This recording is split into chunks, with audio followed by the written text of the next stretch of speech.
Shalom saudara, selamat pagi. Di saat kita menghadapi kegentaran dalam hidup ini, mari kita mempercayakan hati kita kepada Tuhan. Hanya Yesus yang menjadi kekuatan kita, saudara. Pagi hari ini mengawali bulan, kita mau bersama meredakan hati di hadapan Tuhan. Karena kekuatan kita hanya di dalam namanya. Semula kita berdiri bersama. Kita menaikkan pujian bahwa kerinduan kita bersama untuk datang di hadapannya. Percaya kepadanya bahwa Allah yang besar, Dia yang penuh kuasa, tangan yang sanggup untuk menolong kita semuanya.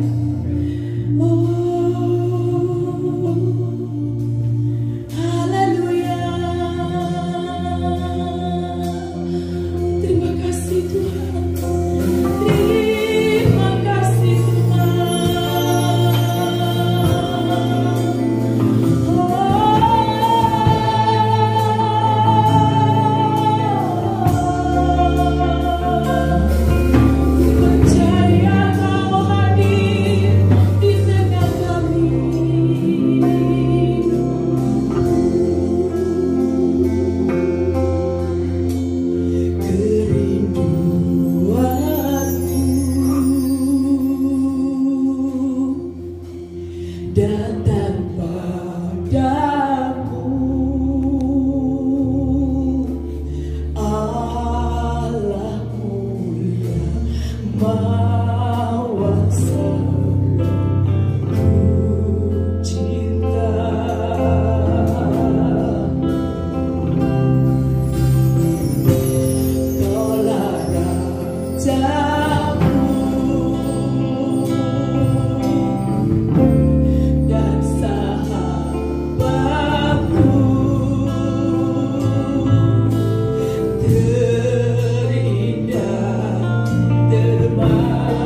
surga dan bumi. Allah yang tidak tertandingi oleh ilah-ilah yang lain. Hanya Engkaulah Allah yang layak kami sembah, kami puji dan kami muliakan. Pagi hari ini kami datang dengan segenap kekuatan kami. Kami datang dengan kesungguhan hati kami. Kami datang dengan niat yang tulus untuk memberikan pujian dan pengagungan. Haleluya Yesus, haleluya Yesus. Melalui pujian, penyembahan, kiranya itu menjadi ungkapan syukur kami, menjadi persembahan kami, pengagungan kami untuk Engkau Raja kami yang luar biasa. Dan kiranya Engkau berkenan untuk menerima sembah kami pagi ini. Bapa, kami juga serahkan ibadah kami dari awal sampai akhirnya. Kami percaya kehadiran-Mu di tengah-tengah kami, yang memimpin, memberkati, sehingga serangkaian acara ibadah kami menjadi ibadah yang berkenan di hadapan-Mu. Dan bahkan di tengah-tengah ibadah pagi hari ini, biarlah kami menikmati kehadiran-Mu. Kami bersukacita bersama dengan Engkau. Terima kasih ya Bapa. Dan hamba membuka ibadah di dalam nama Tuhan Yesus Kristus. Amin. Amin. Berikan sorak-sorak bagi Dia. Haleluya. Puji nama Tuhan, puji nama Tuhan. Kita bersorak-sorak bagi Dia karena Dia adalah Allah kekuatan kita. Amin. Dia memberikan kemenangan. Dia Tuhan, Allah yang layak kita tinggikan. Kita mau katakan bersama, Tuhan memberi kemenangan. Tuhan memberiku kegirangan dan sukacita berlimpah, minyak yang baru dicurahkan. Haleluya, ku bersorak. Mari bersorak bagi Dia. Haleluya. Hey. Amin. Haleluya. Ku terima janji Allah bagi kaum Yehuda, umat yang berdoa, memuji dan menyembah. Inilah saat yang dinanti, firman Allah telah digenapi. Dunia benua yang terjadi, yang melanda seluruh bumi. Ku terima janji Allah bagi kaum Yehuda, umat yang berdoa, memuji dan menyembah. Oh, inilah saat yang dinanti, firman Allah telah digenapi. Dunia benua yang terjadi, yang melanda seluruh bumi. Sama-sama, Tuhan memberiku kegirangan dan sukacita berlimpah. Amin. Minyak yang baru dicurahkan.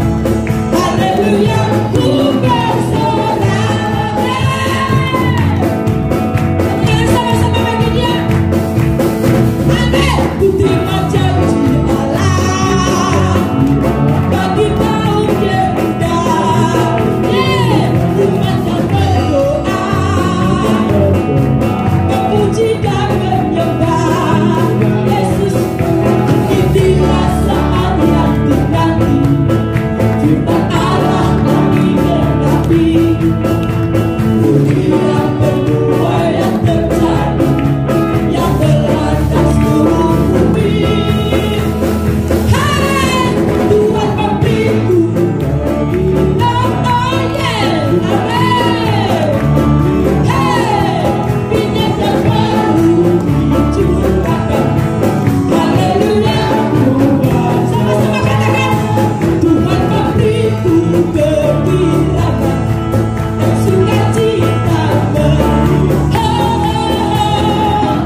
kami siapkan hati kita untuk mendengarkan firman Tuhan.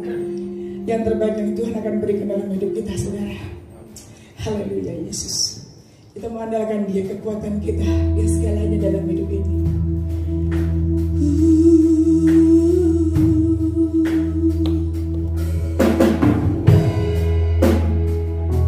Terima kasih Yesus. Tuhan memberikan kebenaran dalam hati kami. Saat ini kami akan siapkan hati kami untuk mendengarkan firman-Mu. Tuhan, terima kasih. Ku sembah Kau Tuhan. Engkau Yesus, haus jiwaku menantikan-Mu. Ku percaya Kau penuh pengharapanku di dalam-Mu. Ku perlu Kau Yesus. Engkau Yesus, haus jiwaku menantikan-Mu.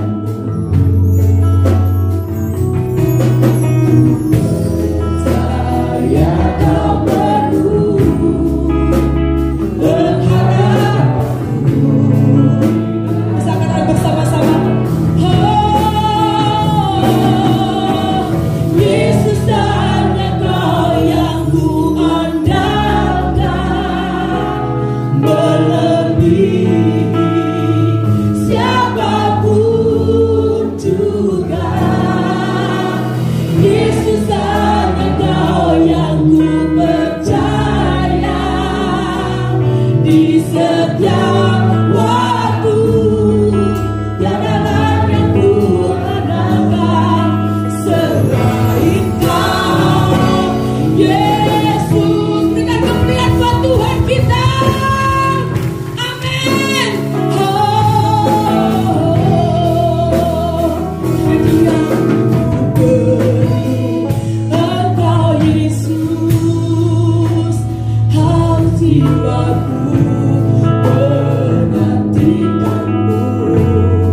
di dalam kehidupan rumah tangga kami.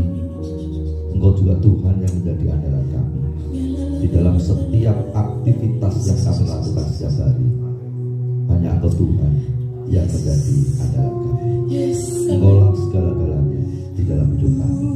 Kiranya pujian kami, pengagungan kami berkenan di hadapan-Mu, dan tiba saatnya kami akan merenungkan sebagian dari firman-Mu. Biarlah Engkau sendiri yang berbicara pagi hari ini, sehingga setiap kebenaran firman-Mu akan meneguhkan kami, yang mana kami harus membangun keluarga kami semakin kuat dalam Engkau, dan kami juga boleh menikmati sukacita, kebahagiaan dalam keluarga kami. Berkati hamba-Mu dan bangkit dari saluran berkat. Kami sambut firman-Mu pagi hari ini di dalam nama Tuhan Yesus Kristus. Amin. Silakan duduk. Salam sejahtera di dalam kasih dan kemurahan Tuhan Yesus Kristus. Pagi hari ini kita akan bersama-sama merenungkan firman Tuhan dari Matius pasal 19. Matius pasal 19 ayat yang kelima. Demikian firman Tuhan. Dan firman-Nya, sebab itu laki-laki akan meninggalkan ayahnya dan ibunya dan bersatu dengan istrinya, sehingga keduanya itu menjadi satu daging. Ayat ini berbicara tentang pernikahan, yang mana seorang laki-laki dan perempuan yang sepakat untuk masuk dalam pernikahan, maka mereka akan meninggalkan ayah dan ibunya, membentuk suatu keluarga yang baru, ya, dan bersatu dengan istrinya. Dan bahkan di dalam ayat ini ditegaskan yang dua itu menjadi satu, dan mereka memiliki kesatuan yang kuat. Maka pagi hari ini saya akan menyampaikan tentang perkawinan adalah kesatuan total. Bapak, Ibu, dan Saudara yang dikasihi Tuhan, hukum Yahudi mengenai perkawinan dan kekudusan ini sangat dijunjung tinggi. Dan secara ideal bahwa perceraian itu dibenci oleh Allah, dan itu mereka percayai. Dan firman Allah katakan, aku membenci perceraian, di dalam Maleakhi pasal 2 ayat yang ke-16. Dan bahkan orang Yahudi berkata bahwa altar tempat mereka menikah akan menangis bila laki-laki menceraikan istri masa mudanya. Namun kenyataannya orang Yahudi memperlakukan seorang perempuan seperti benda. Jadi seorang perempuan itu hanya milik ayahnya atau benda milik suaminya. Sehingga ketika seorang ayah membawa seorang laki-laki dijodohkan dengan anak perempuannya, maka anak perempuan ini tidak bisa menolak keinginan ayahnya, dan dia hanya bisa memenuhi apa yang menjadi keinginan ayahnya. Kemudian seorang pria yang sudah menikah, maka dia bisa menceraikan istrinya kapan saja tanpa harus pertimbangan dengan istrinya. Sehingga saya melihat di situ bahwa ideal di dalam rumah tangga yang mereka harapkan itu hanya merupakan impian saja tanpa kenyataan. Sebab hal seperti itu terjadi, dan bahkan perceraian pun sangat mudah untuk dilakukan. Pada masa kini pun banyak orang yang mengharapkan supaya mereka mempunyai keluarga yang ideal. Saya percaya bahwa itu menjadi harapan bagi setiap orang ketika mereka akan masuk di dalam pernikahan. Mereka ingin menjalani hidup bersama suami istri, dan bahkan mereka ingin membangun satu keluarga yang bahagia, dan hanya kematian yang memisahkan suami istri. Namun kenyataan yang terjadi bahwa masalah yang begitu besar, pergumulan yang begitu berat memiliki kekuatan untuk memisahkan hubungan suami istri, sehingga terjadi perceraian. Dan akhirnya anak-anak menjadi korban, Dan kebahagiaan itu tidak lagi dirasakan di tengah-tengah keluarga yang sudah dibangunnya karena perceraian yang terjadi. Takut akan Tuhanlah yang membuat keluarga itu utuh dalam segala keadaan. Kalau suami takut akan Tuhan, istri takut akan Tuhan, maka saya percaya keluarga itu akan menjadi keluarga yang utuh. Lalu Bapak Ibu dan saudara-saudari, usaha apa yang sudah Bapak Ibu saudara lakukan untuk menjaga supaya keluarga itu tetap utuh? Lalu di dalam setiap pergumulan dalam keluarga, sudahkah kita melibatkan Allah di dalamnya dalam setiap urusan, masalah, kesulitan di dalam keluarga kita?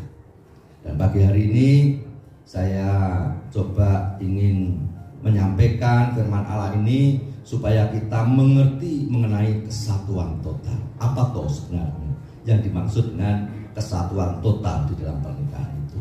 Yang pertama, kesatuan total berarti melakukan semua hal untuk kepentingan bersama. Tentunya saya berbicara di dalam keluarga. Di dalam keluarga ada suami, istri, dan mungkin anak-anak, tapi saya lebih fokus pada suami istri. Dan seorang istri punya tanggung jawabnya sendiri di dalam keluarga. Seorang istri melakukan tugas pekerjaan dan tanggung jawabnya sebagai seorang istri.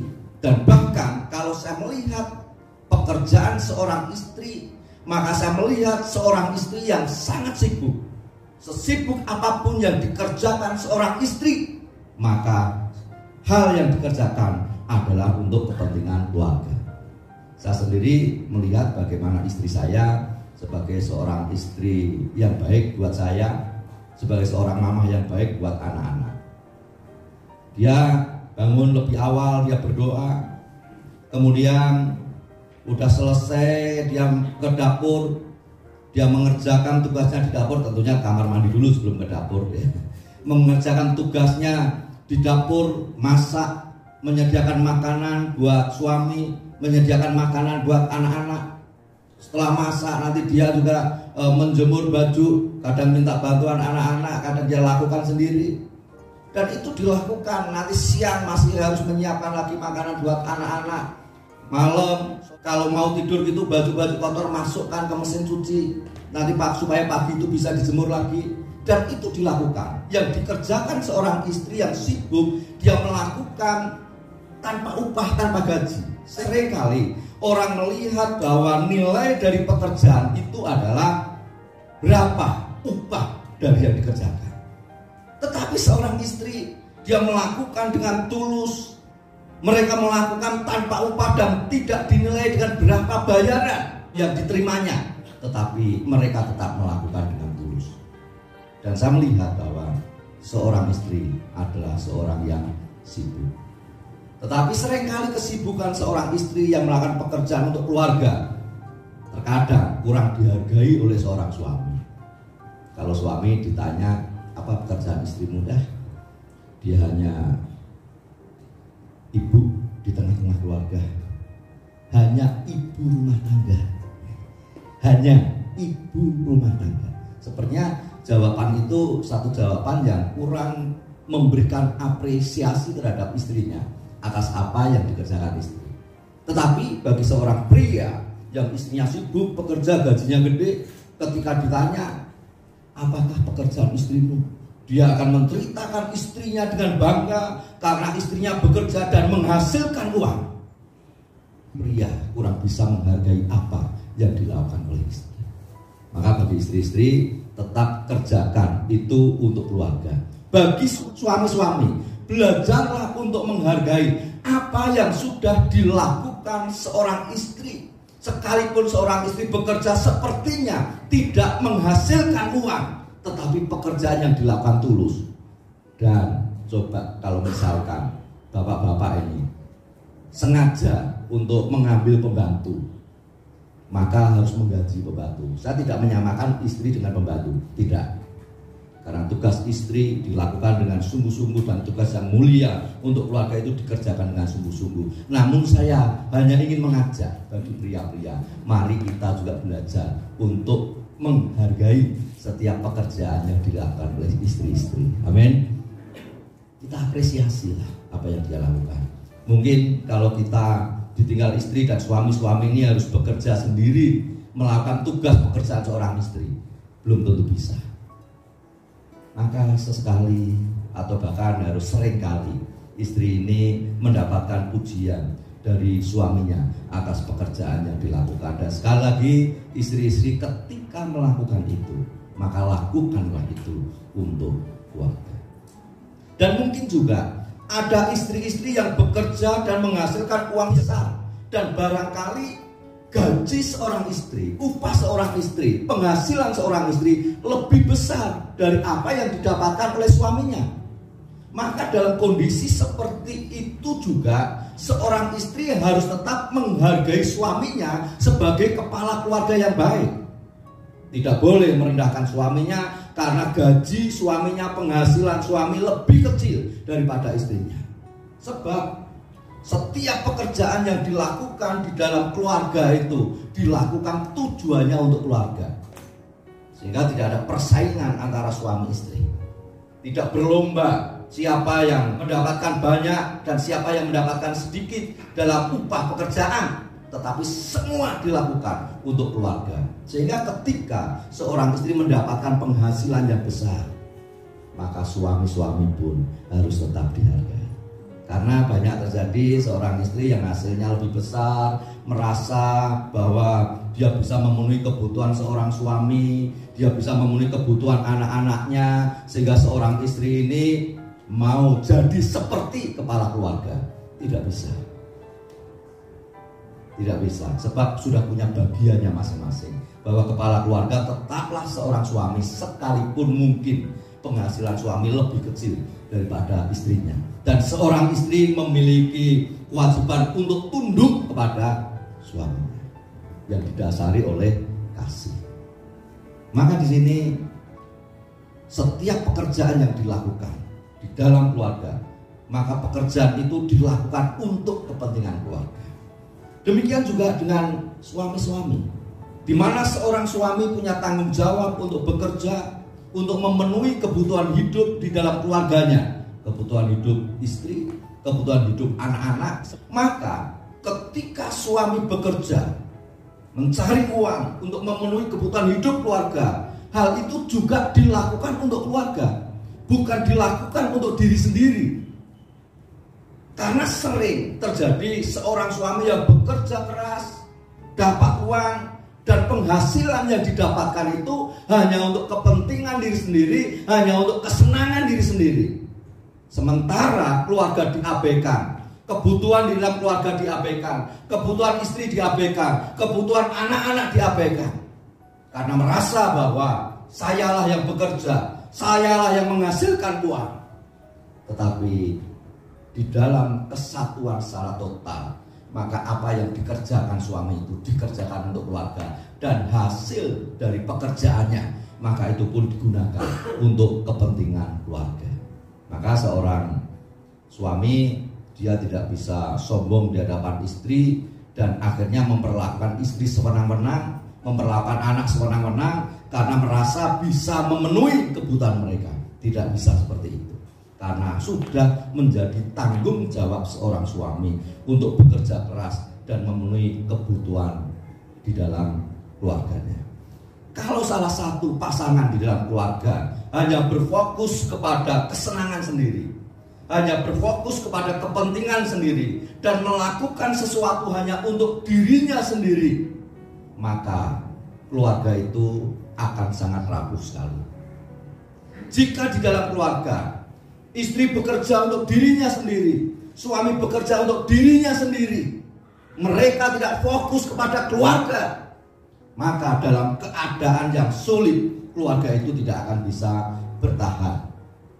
Namun kalau suami istri menghargai kesatuan yang total di dalam pernikahan, dan mereka melakukan pekerjaan sesuai dengan tanggung jawabnya masing-masing, dan pekerjaan yang dikerjakan itu adalah dikerjakan untuk kepentingan keluarga, maka keluarga itu akan menjadi keluarga yang kuat. Kalau di dalam keluarga salah satu menjadi penguasa yang dominan sehingga keinginannya, kesenangannya harus dituruti, dan salah satu menjadi orang yang harus melayani, terus melayani, menuruti keinginannya, maka keluarga itu pun juga sedang dalam keadaan yang bahaya. Karena di dalam keluarga harus saling memberi, melakukan sesuatu. Ada imbal balik antara suami istri, timbal balik di dalam hal mengerjakan sesuatu, dan saling menolong, saling membantu. Dan mungkin ketika seorang istri perlu dilayani, suami harus melayani, dan sebaliknya ketika seorang suami harus dilayani, maka istri harus melayani. Dan hal itu dikerjakan saling. Istri menghargai suami, suami menghargai istri, sehingga setiap pekerjaan yang dilakukan untuk istri, setiap pekerjaan yang dilakukan untuk suami, maka semua itu dilakukan dengan dasar kasih. Maka dengan demikian tidak ada suami-suami yang mengeluh ketika mereka bekerja dan melayani istrinya.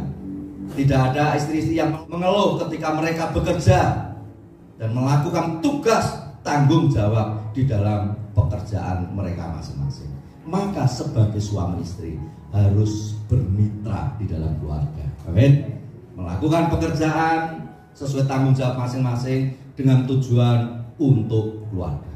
Maka keluarga itu akan menjadi semakin kuat. Di dalam Kolose pasal yang kedua ayat 23 dikatakan demikian. Apapun juga yang kamu perbuat, perbuatlah dengan segenap hatimu seperti untuk Tuhan dan bukan untuk manusia. Apapun yang kamu perbuat, tugas apapun yang kamu kerjakan di dalam keluargamu, perbuatlah dengan segenap hatimu. Yang artinya dilakukan dengan sepenuh hati, dilakukan dengan sungguh-sungguh, dilakukan tidak mengeluh, dan dikatakan seperti untuk Tuhan dan bukan untuk manusia. Kalau semua itu dilakukan seperti untuk Tuhan, maka saya percaya bahwa kita merasa bahwa apa yang kita lakukan ini tidak sebanding dengan apa yang sudah Tuhan lakukan di dalam kehidupan saudara-saudara. Dengan demikian, maka kita akan bisa melakukan dengan sepenuh hati, dan keluarga kita terberkati dengan apa yang kita kerjakan. Kemudian yang kedua, kesatuan total berarti saling melengkapi. Pada saat Adam seorang diri di Taman Eden, maka Allah melihat seorang Adam yang hidup di dalam kesepian, sehingga Allah melihat bahwa tidak lengkap kalau Adam ini seorang diri saja. Maka Tuhan punya inisiatif untuk memberikan seorang perempuan, seorang istri, seorang penolong untuk Adam, supaya kehadiran istri ini bisa melengkapi Adam yang seorang diri. Dan akhirnya dia bisa berdua, dia bisa berbagi, dan akhirnya mereka bisa menikmati kebahagiaan di dalam keluarga. Sehingga di dalam Kejadian pasal yang kedua ayat 20 dan 21 dikatakan demikian. Manusia itu memberi nama kepada segala ternak, kepada burung-burung di udara, dan kepada segala binatang hutan. Tetapi baginya sendiri ia tidak menjumpai penolong yang sepadan dengan dia.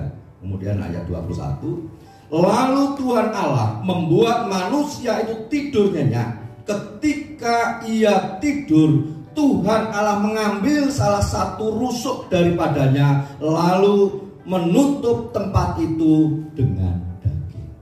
Jadi Allah ingin supaya Adam itu tidak sendirian, supaya ada yang melengkapi kehidupan Adam. Maka Allah membuat Adam tertidur, dan tulang rusuknya diambil, dan dia adalah Hawa atau istri Adam. Yang artinya istri itu diambil dari bagian suami. Dan ketika Adam bangun, ketika Adam melihat istrinya, maka ada satu kebahagiaan yang luar biasa. Sehingga di ayat 23 dikatakan, lalu berkatalah manusia itu, inilah dia, tulang dari tulangku dan daging dari dagingku. Ia akan dinamai perempuan, sebab ia diambil dari laki-laki. Maka dari ayat itu saya melihat kebahagiaan yang luar biasa dari seorang Adam ketika dia melihat seorang perempuan yang disiapkan Allah sebagai istri dan penolongnya.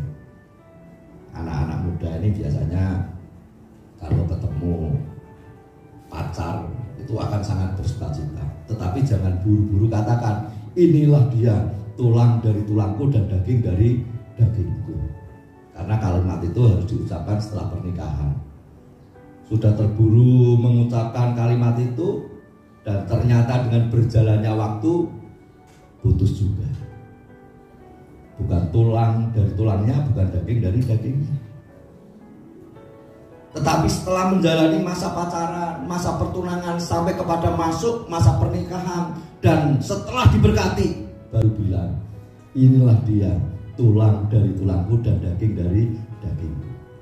Dengan rasa bangga, dengan kebahagiaan yang sungguh dia katakan, dengan kekaguman terhadap istrinya dia katakan, bahwa dialah seorang istri yang diberikan Tuhan, yang sangat dikagumi, yang melengkapi kebahagiaannya. Dan akhirnya punya tanggung jawab untuk membangun rumah tangga supaya tetap bahagia di dalam Tuhan. Bapak, Ibu, dan saudara yang kasih dalam Tuhan, saya melihat di sini bahwa laki-laki dan perempuan itu berbeda.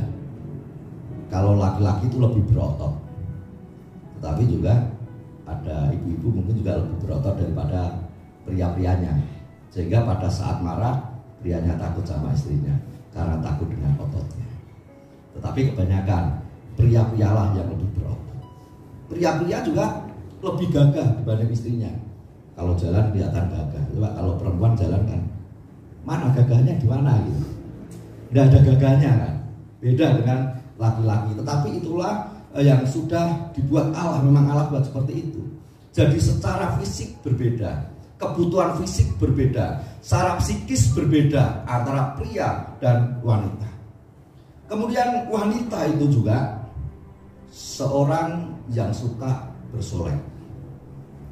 Ada ibu-ibu yang hari ini belum bercermin, bangun tidur bercermin dulu, sudah bercermin naik timbangan. Itulah perempuan. Rasa. Dan bahkan kemanapun juga seorang perempuan itu biasanya bawa cermin. Itu perempuan-perempuan kuno zaman dulu. Karena perempuan sekarang sudah tidak bawa cermin, bawanya HP. Selain buat selfie, maka HP itu juga berfungsi buat cermin, terus bersolek. Tapi mungkin juga ada pria-pria yang suka bersolek seperti itu. Tapi saya ingatkan, pria-pria jangan punya kelakuan seperti seorang perempuan. Biarlah itu perempuan yang melakukan seperti itu.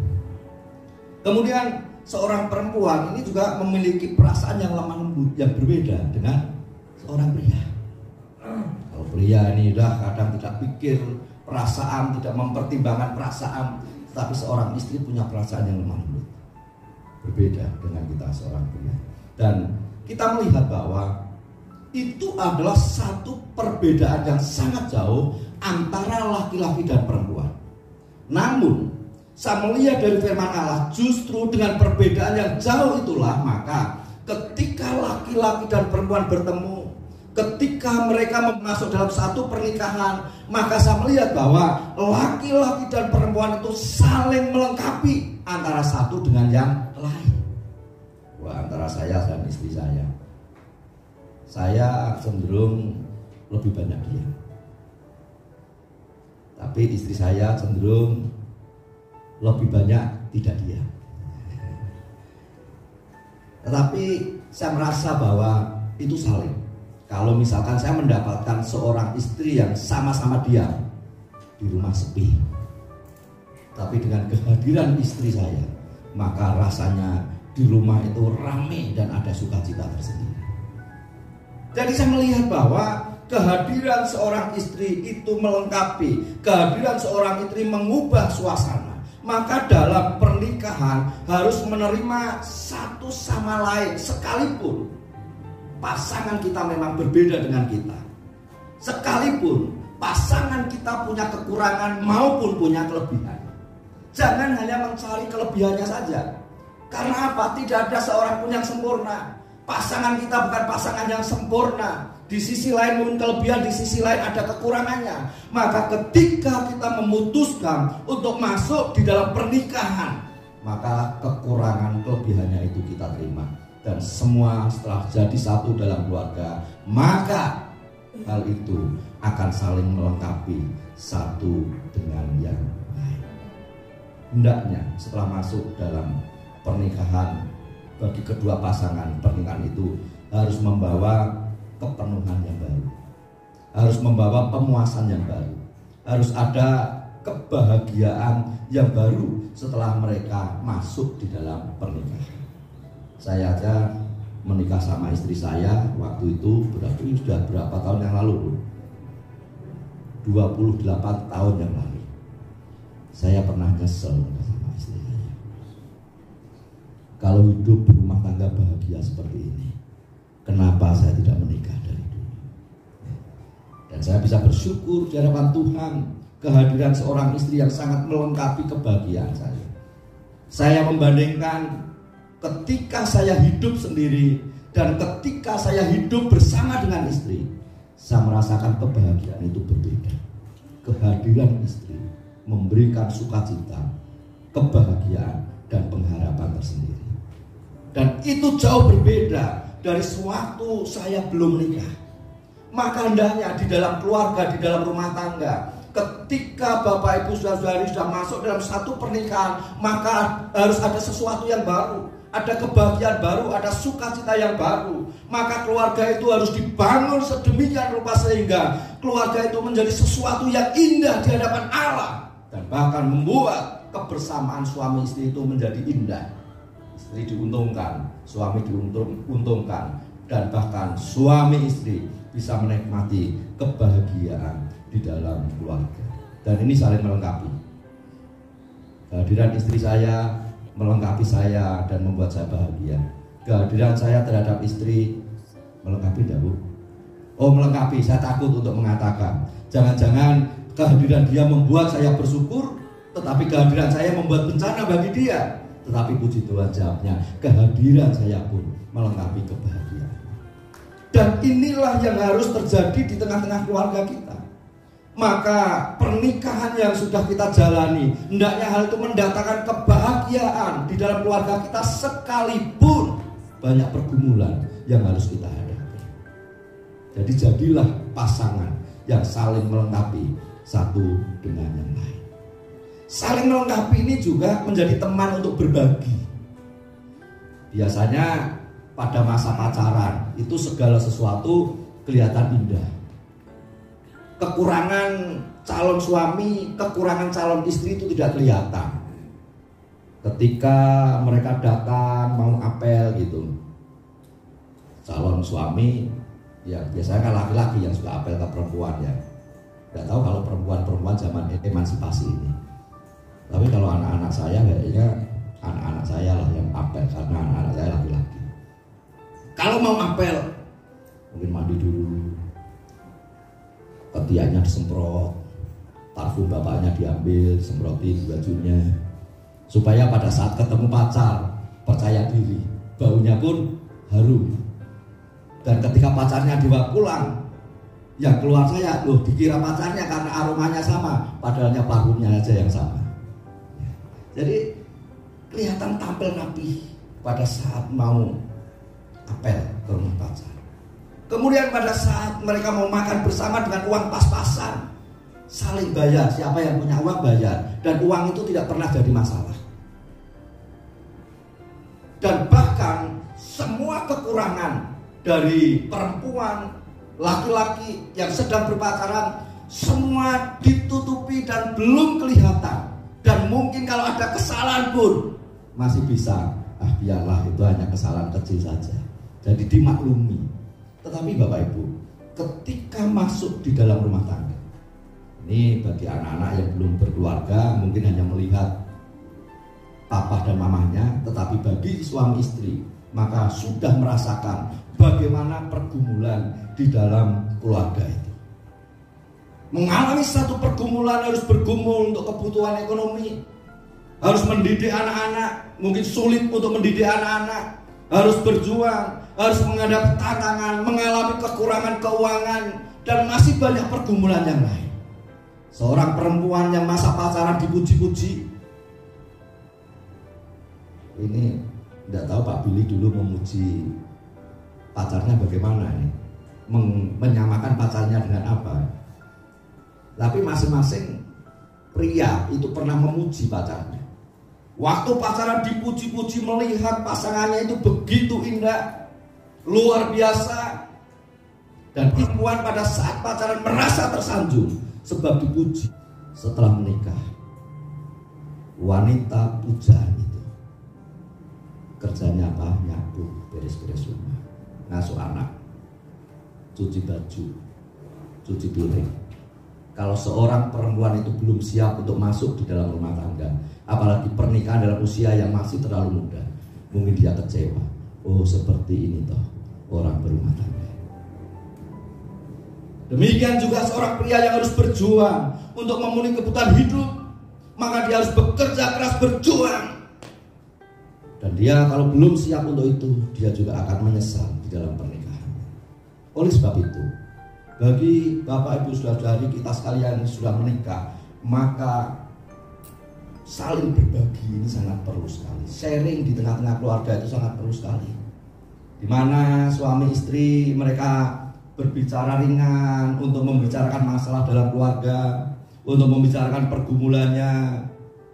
Saya sering sama istri saya kalau kita pergi main bersama, kita sambil membicarakan hal-hal yang terjadi di tengah-tengah keluarga dan juga berpikir untuk masa depan. Pada saat kami tidur, sering kami juga membicarakan hal seperti itu, pergumulan yang dihadapi dan pergumulan yang saya hadapi. Maka dengan kebersamaan yang saling berbagi di dalam suka dan duka itu, maka seorang laki-laki dia akan merasa bahwa istri yang Tuhan berikan itu adalah istri yang menolong, istri yang memberi semangat, istri yang memberikan kekuatan. Kemudian pria yang diberikan Allah kepada seorang istri itu adalah pria yang sangat baik, yang memperhatikan, yang memberi keamanan, kenyamanan, sehingga suami istri tidak stres di dalam menghadapi masalah karena mereka saling berbagi di dalam suka dan duka. Hai suami-suami, belajarlah untuk mendengarkan semua cerita yang disampaikan istrimu. Amin. Suami-suami biasanya akan cuek kan, dianggap waktu istrinya cerita itu dianggap ngerepotin aja, ngerecokin aja. Tapi padahal itu ungkapan hati yang perlu didengarkan.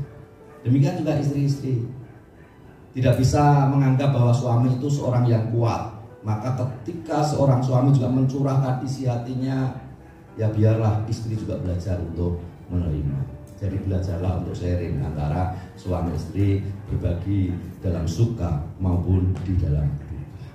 Maka kebersamaan seperti itu, kesatuan yang seperti itu akan mendatangkan kekuatan di dalam hubungan suami istri. Dan kalau hubungan suami istri ini kuat, maka keluarga itu juga akan menjadi keluarga yang kuat. Maka sekali lagi, biarlah Bapak, Ibu, saudara-saudari saling melengkapi. Kemudian di dalam cinta kasih antara suami istri, maka biarlah cinta kasih antara suami istri ini juga saling melengkapi. Yang mana seorang istri mengasihi suaminya dengan tulus hati, seorang suami mengasihi istrinya dengan tulus hati. Sehingga kasih yang dinyatakan antara suami istri adalah kasih yang tulus, kasih yang tidak berubah sekalipun segala sesuatu bisa berubah. Coba masa pandemi ini, apa yang tidak berubah? Semua berubah, termasuk penghasilan kita berubah. Ketebalan dompet mulai berubah. Jumlah angka di rekening bank mulai berubah. Karena apa? Karena adanya pandemi COVID-19. Tetapi kasih yang tulus tidak akan berubah sekalipun segala sesuatu berubah. Maka harus saling memberikan kasih yang tulus di dalam kehidupan suami istri dalam kesatuan. Jadi harus ada kesatuan yang total antara suami dan istri. Kemudian yang ketiga, kesatuan total berarti satu istri, satu suami. Saya rasa di sini tidak ada yang punya istri dua atau suami dua. Satu istri atau suami. Hubungan suami istri ini sangat eksklusif sekali. Satu untuk satu. Tidak bisa satu untuk dua atau satu untuk tiga, tetapi satu untuk satu. Di mana Allah menciptakan satu laki-laki untuk satu perempuan, dan di dalam kehidupan pernikahan itu hanya satu tambah satu, dan ada satu juga, karena yang dua itu menjadi satu. Jadi memiliki satu hubungan yang begitu kuat, sehingga di dalam Matius pasal 19, saya akan bacakan ayat 4 sampai dengan ayat yang ke-6 dikatakan demikian. Jawab Yesus, tidakkah kamu baca bahwa Ia yang menciptakan manusia sejak semula menjadikan mereka laki-laki dan perempuan. Kemudian di ayat yang ke-5, sebab itu laki-laki akan meninggalkan ayahnya dan ibunya dan bersatu dengan istrinya, sehingga keduanya itu menjadi satu daging. Ini berbicara tentang pernikahan, dan satu daging ini juga kesatuan yang sangat kuat antara suami istri. Kemudian ayat yang ke-6, demikianlah mereka bukan lagi dua, melainkan satu. Karena itu apa yang telah dipersatukan Allah tidak boleh diceraikan manusia. Nah, berarti pernikahan itu satu untuk satu, satu laki-laki untuk satu istri, sehingga tidak ada pria lain di dalam hati seorang istri, tidak ada perempuan lain di dalam hati seorang suami. Artinya pria atau wanita yang dicintai selain istri atau suaminya sendiri. Jadi hanya satu. Maka disinilah Allah inginkan di dalam kehidupan pernikahan itu harus benar-benar kudus. Seorang laki-laki hanya fokus kepada istrinya, seorang istri hanya fokus kepada suaminya. Tidak ada yang bisa mengalihkan itu. Maka masa perjuangan untuk mendapatkan kesenangan terhadap teman hidup sudah selesai. Masa berpacaran atau mencari orang-orang untuk dipacari sudah selesai. Masa itu sudah dilewatkan ketika masuk dalam pernikahan. Maka tugas yang harus dilakukan adalah membangun keluarga supaya tetap utuh di hadapan Tuhan. Sehingga di dalam Maleakhi pasal yang kedua ayat 15 sampai 16 dikatakan, bukankah Allah yang esa menjadikan mereka daging dan roh? Dan apakah yang dikehendaki kesatuan itu? Keturunan ilahi. Kemudian, jadi jagalah dirimu dan janganlah orang tidak setia terhadap istri dari masa mudanya. Siapa istri dari masa muda ini? Saya menikah di masa muda. Ya istri saya ya sekarang yang duduk di depan. Dan saya tidak akan menikah lagi di masa tua. Maka yang dimaksud istri masa muda adalah istri pertama yang dinikahi. Dan firman Allah katakan supaya laki-laki setia terhadap istri yang dinikahi di masa mudanya. Dan firman Allah mengingatkan seperti itu. Kemudian ayat yang ke-16 katakan, sebab aku membenci perceraian, firman Tuhan Allah Israel, juga orang yang menutupi pakaiannya dengan kekerasan, firman Tuhan semesta alam. Maka jagalah dirimu dan janganlah berkhianat. Ingat, jagalah dirimu dan jangan berkhianat. Biasanya kebanyakan perceraian terjadi itu karena pengkhianatan dari pasangan. Terlebih ketika seorang suami atau seorang istri mereka punya wanita idaman lain atau pria idaman yang lain, maka hal itu akan membuat kepercayaan dari suami atau istri semakin pudar, dan akhirnya keputusan yang diambil adalah perceraian. Tetapi firman Tuhan mengingatkan kepada saya dan saudara supaya keluarga itu diusahakan, supaya hubungan suami istri ini kekal dan hanya kematian yang memisahkan. Dan itu kehendak Tuhan. Artinya Tuhan ingin supaya kita memenuhi apa yang menjadi harapan Tuhan, yaitu menikah dan setelah menikah setia. Hanya maut yang bisa memisahkan, hanya kematian yang bisa memisahkan. Keadaan, masalah, persoalan hidup seharusnya tidak memisahkan hubungan suami istri. Kalau kematian itulah yang memisahkan hubungan suami istri. Oleh sebab itu firman Allah saat ini mengingatkan kepada kita sekalian bahwa perkawinan adalah kesatuan total antara suami istri yang didasari dengan kasih, dan harus didasari juga dengan kebersamaan, tenggang rasa, harus saling menghargai satu dengan yang lain, dan mengutamakan kepentingan pasangan itu sendiri, bukan mengutamakan kepentingan diri sendiri. Maka saya percaya bahwa kita bisa memenuhi keinginan Allah, yaitu menjaga keluarga kita tetap utuh. Terlebih di masa pandemi saat ini, bangun keluarga kita supaya kuat, sehingga keluarga kita sanggup untuk menghadapi masalah yang harus kita hadapi. Amin. Tuhan memberkati. Kita akan memuji Tuhan dengan satu pujian Bapa Gusti. Yesus.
segala keadaan kami dan dalam keterpurukan kami, Engkau Allah tidak pernah meninggalkan kami. Kami bersyukur buat firman-Mu hari ini. Kiranya firman-Mu mendatangkan kekuatan bagi kami untuk membangun keluarga yang bahagia, keluarga yang utuh di dalam Engkau. Dan terlebih di masa-masa pandemi ini ya Tuhan, banyak rumah tangga yang mulai memutuskan untuk bercerai antara suami istri. Dan biarlah kami keluarga-keluarga orang percaya, kami mendapatkan kekuatan dari Tuhan. Keluarga kami tetap kuat dalam segala keadaan kami. Biarlah kesatuan secara total itu nyata di antara suami istri, dan kami membangun rumah tangga di dalam Engkau, dan keluarga kami boleh mempermuliakan Engkau. Tuhan, sebentar kami akan memberikan persembahan kami. dan mengembalikan persepuluhan kami. Oh, yang memberkati persembahan dan persepuluhan kami, sehingga apa yang kami kembalikan kepada Engkau ini boleh mendatangkan kemuliaan bagi-Mu ya Tuhan. Dan apa yang kami lakukan ini adalah ucapan syukur kami atas segala berkat yang Engkau berikan kepada kami. Dan kami percaya bahwa Engkau Tuhan yang terus memelihara kami dan akan memberkati kami. Juga Tuhan, sebentar kami juga akan pulang tinggalkan tempat ini, kembali ke rumah kami masing-masing. Biarlah kami pulang dengan sukacita yang baru, kami pulang dengan pengharapan yang baru, kami pulang dengan kekuatan yang datang daripada, dan juga menyertai sepanjang perjalanan kami boleh pulang sampai ke rumah kami masing-masing dengan keselamatan dari Tuhan. Terima kasih Tuhan buat segala kemurahan dan anugerah. Dan selanjutnya sidang dikasih Tuhan, angkatlah tanganmu untuk berdoa berkat Tuhan. Cinta kasih dan pertolongan Tuhan tertuju kepadamu. Diberkatilah rumah tanggamu, diberkatilah hidup kamu, diberkatilah keturunanmu, diberkatilah pekerjaan dan usahamu, diberkatilah studimu. Allah yang berkuasa atas hidupmu, membuat kau berhasil dan menjadi berkat bagi banyak orang. Terimalah berkat ini, dan hamba memohonkan berkat di dalam nama Tuhan Yesus Kristus.